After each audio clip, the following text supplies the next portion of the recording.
How many of you start a new activity with the best of intentions to learn and become good at it, only to end up with information overload and utterly confused? Well, in that case, Pegasus, count me in. Well, firearms training is no different. However, there is a lot less room for error with guns. When you're around firearms and shooting ranges as much as I am, you see, hear, and read all sorts of advice. Some good and some bad, but some advice is outright horrific.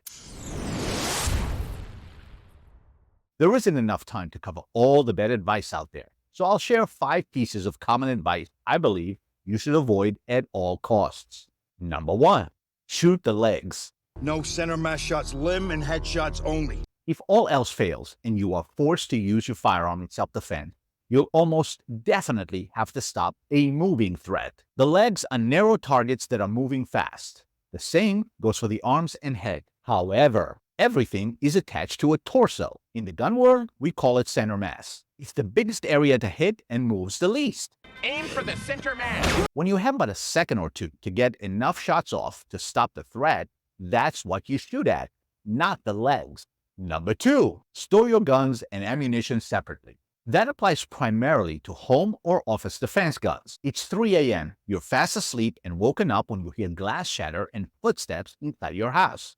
You're still in a fog and not sure whether to call 911 or grab your gun when you hear the knob on your bedroom door turning. You decide to go for your gun, which is in the safe, and then your box of ammunition, which is in a shoebox on the top shelf of your closet. You then have to load your magazine, insert it into your gun, rack the slide, clearly identify the threat, and shoot. This would be difficult when you're fully awake, never mind out of a dead sleep. Next time, I'll just let them shoot me. Do not store your gun and ammo separately. Unless you're highly trained, you'll likely panic. Your adrenaline will skyrocket. You will be shaking. You won't feel your extremities and your hands will sweat. Try loading a magazine, inserting it in a gun, remembering to rack the slide, disengage the safety, and finally, point and shoot. What are my chances? Your chances of winning that encounter are slim to none. I understand that having a loaded gun in the house is nerve-wracking when you're new to firearms. You're afraid of it going off, or that one of your kids will tinker with it and hurt themselves or someone else. If that's the case, get a reliable safe and educate your kid adequately so your fears won't come true. Home invasions and violent attacks are unannounced and happen fast. There is no time for theories and senseless, common sense gun laws. I'm throwing it out and writing a law that makes sense. Your life and that of your loved ones are in danger. You should have to do nothing more than grab your gun and stop the threat. Storing your gun and ammo separately will not cut it. Number 3, shoot to wound, not to kill. The vast majority of self-defense incidents when a firearm is used happen at a distance of 3 yards, 3 shots are fired, and are over in 3 seconds. There is no time to think, only react.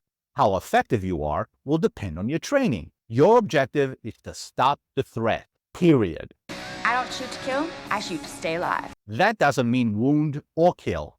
It means causing the attacker to stop his or her threatening behavior. That may happen by the mere sight of your firearm. That may happen after 1 shot or a few. Once the threatening behavior stops, for example, the attacker flees, surrenders, or drops to the ground from being shot, you stop using or threatening to use deadly force, confirm that you are safe, and call 911 and then your lawyer. Whether the attacker is just wounded or dead is not your concern. Your safety and that of your loved ones is. Attackers take the risk of harm and or death to themselves when they decide to attack. That's so stupid. Our intention should never be to cause harm or death with or without deadly force, but unless we are very highly trained, reacting with certainty to just wound an assailant is too much to ask of mere mortals like most of us are. We mortals are but shadows and dust. Number 4, there is no substitute for real recoil, so don't waste your time with dry fire. Anyone who tells you that has no idea what dry fire is all about. That's for sure. Dry fire includes any firearm-related training without live ammunition, not just pulling the trigger. For example, safety inspections, presentation from the holster, emergency reloads, transitioning between targets, moving in and out of cover, moving and shooting, identifying and clearing malfunctions, and so much more. Not to mention that doing the proper dry fire drills will significantly improve your performance at the range and as a shooter and defender overall. And you kept this from me for how long? The wear and tear on your firearm is par for the course, and well worth it for the results you get. You can dramatically improve your skills without firing a single shot. So in my humble opinion, 80% of your training should be with dry fire and 20% at the range. I could have saved a fortune. And number 5, buying a gun before learning how to shoot. That is one of the most frustrating things for gun owners and instructors alike. It happens most frequently when there is a crisis of some sort, like social unrest, traumatic incident, or the perception that the world is going nuts. Even people who never believed in guns go and buy them, and those who sell them will gladly take your money.